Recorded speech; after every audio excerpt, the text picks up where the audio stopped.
Hi guys, and welcome back to another round of The Way the World Really Works. A live video this time.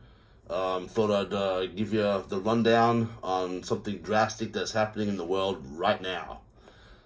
So what we're looking at, folks, is we are actually going to head into World War III. Yes, it's not going to be a Cold War. It'll be an active war, and it will be a technical world war. Why do I say that? Because we already have one war in the Ukraine with Putin invading Ukraine, Russia invading Ukraine. Now we're about to have a second war in the Middle East with Israel set to invade Palestine right now as we speak.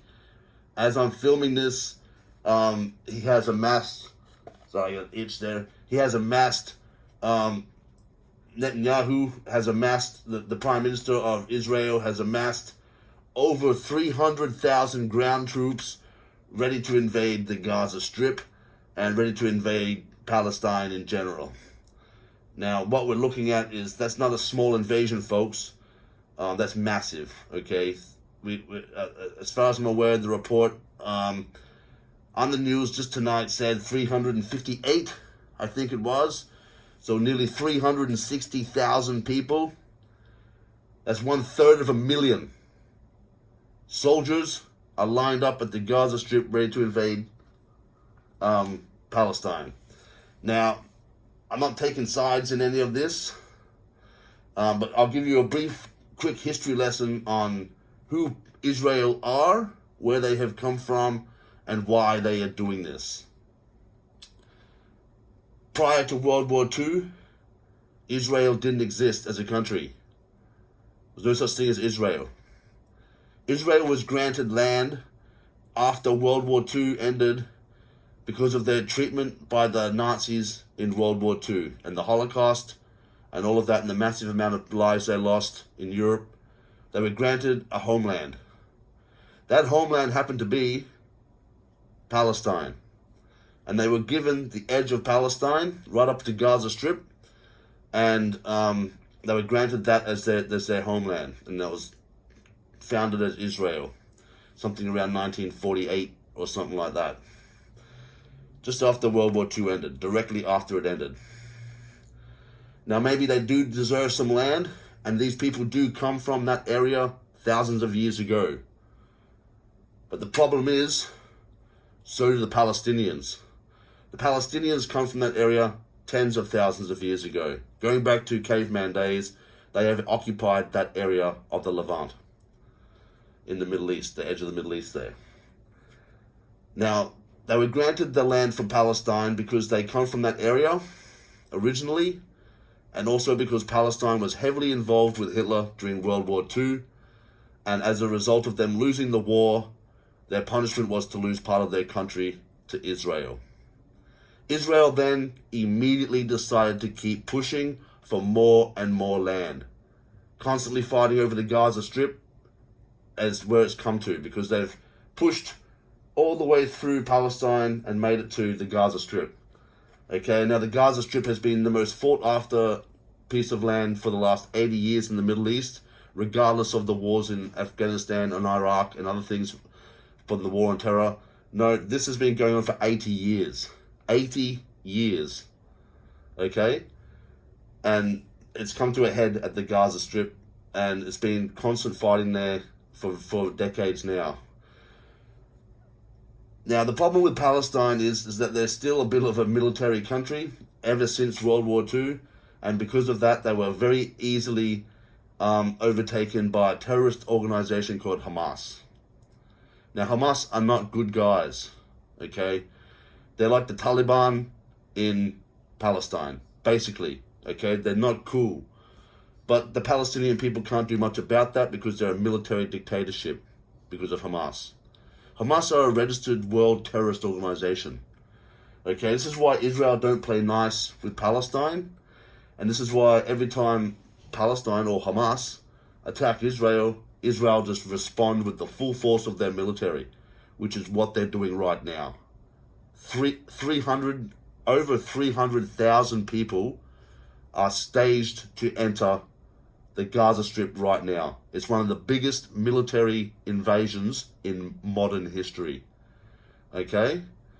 To put that into perspective, when America finally invaded Afghanistan after they just blew the shit out of Iraq and took it in months, they then pushed that war on terror into Afghanistan and launched about 100,000 troops on the ground to launch the invasion of Afghanistan, with the backup of drones and stuff like that, which is why they didn't need to launch so many thousand people.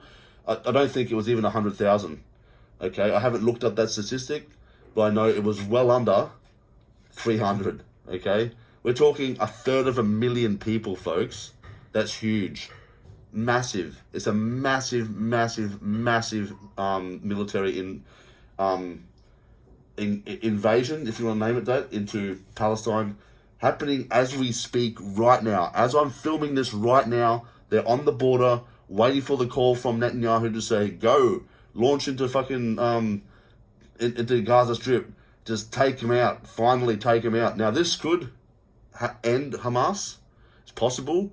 They will take all of Palestine from this, or at least stage such an invasion that all of Palestine will become a war zone.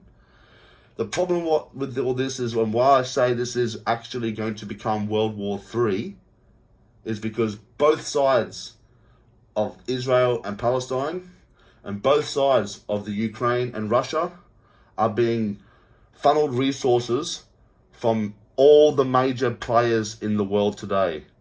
The biggest economic and military powers in the world right now are all allied with either side of both parties. To make this even more interesting, Israel is heavily allied with Russia. Believe it or not, heavily allied with Russia. So, because they are two major economic and military powers, and what you would call world superpowers, Israel's a bit small, but they're still a world superpower. They've got nuclear weapons. They've got a very advanced army because they've been getting funneled all this stuff from America for a very long time and other countries. Which is funny because America helps out Israel heaps. And yet, look, Israel is heavily allied with Russia, okay? So we've got Israel and Russia, both, Israel about to start a war in the Middle East. Russia already fighting their war in Eastern Europe against Ukraine. So that's what we call a two-front world war. And they're both all fighting, they're massive powers. They're not small countries, as in weak. They're not weak countries. And they're both getting funneled resources for their war effort from all of the superpowers in the world today. China, Australia, Britain, America, France is up there, Belgium, Germany, all of them. They're all allied with one side or the other, okay? So once this war in Israel starts, it is going to be technically a world war being fought on two fronts, the Middle Eastern front and the Eastern Europe front. Now, how that war in Israel progresses will determine whether or not this becomes an actual physical world war. But at the moment, this is the precursor and the start of it all. This is similar to how it began in World War II with Poland being invaded and all that sort of stuff. Exactly the same scenario. So once this happens with Israel invading Palestine, which looks set to happen any moment, over 300,000 people, all about to invade that country, okay? This is going to become a two-front world war. The world is on the brink right now. That 6 minutes to midnight bullshit, it's well close to midnight right now, folks. This is how close this is because of what Israel is doing over the retaliation to Hamas, launching an incursion into Israel about a week ago with hang glider paramilitary. Look, this is not good. And the problem is that nobody's trying to stop it. Same as the war in Ukraine, the major powers aren't trying to stop it. The only power right now who has tried to stop the war in Ukraine is China. China came forward relatively early on in that conflict and made them both a deal, which they both considered, but then they both abandoned because Ukraine wouldn't come to the party because they were being heavily pressured by the US and others to just not take any deals and to just fight him off. So nobody's trying to stop this war, folks. They're trying to make this happen. And this war in the Middle East right now, about to start in Israel and Palestine, is the tipping point. Because this war in Ukraine and Russia has just been a military exercise for the military-industrial complex. They're loving it because it's creating money for them, but it's not really what they want. They need it bigger. Okay, and this is it, folks. So let's see how this war with Israel and Palestine goes. And pray to fucking all the fucking deities out there. Pray to the universe that this doesn't lead to motherfuckers launching nukes everywhere, bruss. Because game over for the planet if that occurs, okay? Oh my fucking God. That's the way the world really works, folks. Join me next time.